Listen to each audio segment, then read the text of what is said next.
I can't believe people are seriously saying that Loki is better than Guardians of the Galaxy Volume 3. Now, before people start commenting about how amazing Loki Season 2 was, that's just wrong, but let me clarify something.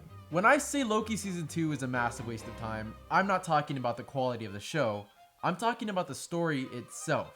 I wouldn't be the first to say that Loki's show is relatively decent compared to the others. Even I thought the second season was kinda good. Tom Hiddleston's acting is amazing, the set design is well done, and the outfits are really cool. But let's take a step back for a moment. Just because it's better than the other shows doesn't mean it's actually good. What do you mean? What do you mean? So let's see why Loki Season 2 is an overhyped waste of time.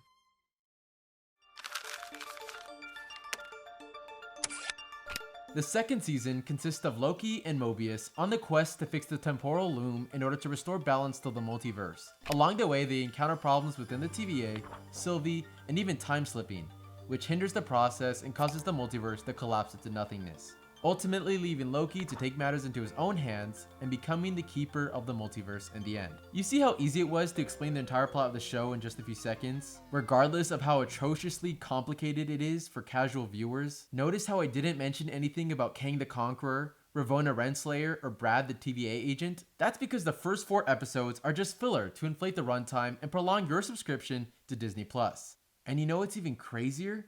The entire season, including the finale, is all filler content for their Disney Plus subscribers, because it's something we've already seen before. It's a repeat of their first season. Over the course of season 1, Loki grew to accept his place in the vast multiverse and became an empathetic, selfless hero, willing to make tough choices to help others, no longer being the god of mischief. When he was presented with the choice, kill the Kang variant and let the multiverse fall into chaos, or replace the variant and become the keeper of time, he was ready to sacrifice his existence and take on this daunting task of replacing him for all time.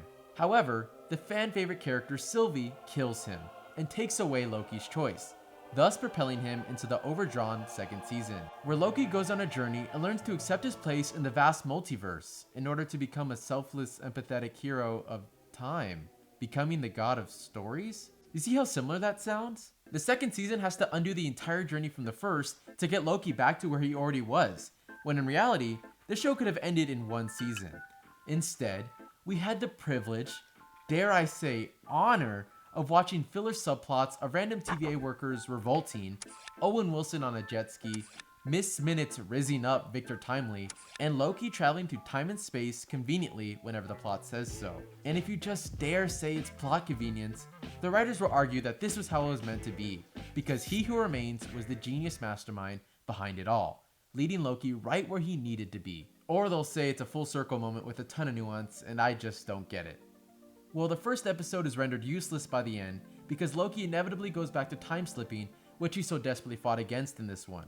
The second episode is boring and had zero impact on the show. The third and fourth episodes are pointless because Victor Timely can't do anything to save his life when he's supposed to be a genius, and the fifth and sixth episodes are the only decently written scripts. These last 2 should have been included in the first season, and logically it makes sense given that the previous 4 episodes are pointless.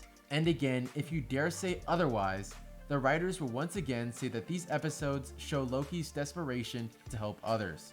All that time he spent fighting to save his friends was pointless in the end, so he had to step up. First of all, that's just lazy writing. And second of all, I understand it's supposed to make Loki's sacrifice more emotional because he can never see his friends again. But who cares about his relationship with these characters? Sylvie literally did nothing but get in Loki's way and prolong the runtime. Casey and B-15 are random characters from the first season who most people don't even know by name. OB was thrown in there last minute, and I guess Mobius is alright. Maybe it's because I'm older now, but I don't care about these subplots containing throwaway characters. And I'm a diehard fan of Marvel who knows a little too much about the lore. But in reality, why should I care about these characters? Don't ask questions. Just consume product and then get excited for next product. Loki's sacrifice would have been emotional regardless of the filler because audiences are already so attached to this character. We've seen him evolve over so many years, so most of the heavy lifting had already been done.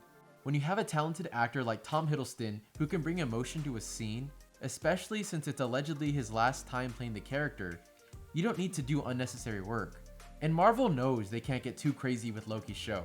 They know that in the grand scheme of the MCU, it's pointless to watch. Because of the fact it's a TV show on Disney Plus, they know a majority of people with lives are not going to sit down for 12 hours just to watch a show about Loki. They're instead going to the theater to watch the next big movie that'll have a significant impact on the overarching MCU story. That's where the real money comes from, and if they start making casual fans do homework before watching a movie, it won't take people long to stop caring. Loki and Sylvie did something at the end of that series that sort of allowed all of this to be possible, which leads to the entire multiverse going quite mad. Kevin Feige likes to hype up Loki's show, saying it's the whole reason the multiverse is happening. But do you really think people cared why it's happening when Spider-Man No Way Home or Doctor Strange 2 released? No, they didn't, because those movies provided a different multiversal explanation for everything. Not a single mention of Loki's show. Season 1 of Loki is completely useless to watch in order to understand the main movies. The same can be said for Season 2 because they played it safe and redid the ending of the first. And they convinced people otherwise by giving them somewhat interesting but useless content. I guess it's just entertainment and it might be fun for some people. I don't want to take that away. But the way I look at it, it's entertainment that gives nothing of value. When previous Marvel projects used to have such powerful emotion and nuance in their storytelling, Loki's show is just hyped up to be something it's not. Loki is not the god of stories. If anything, he's the god of wasting time.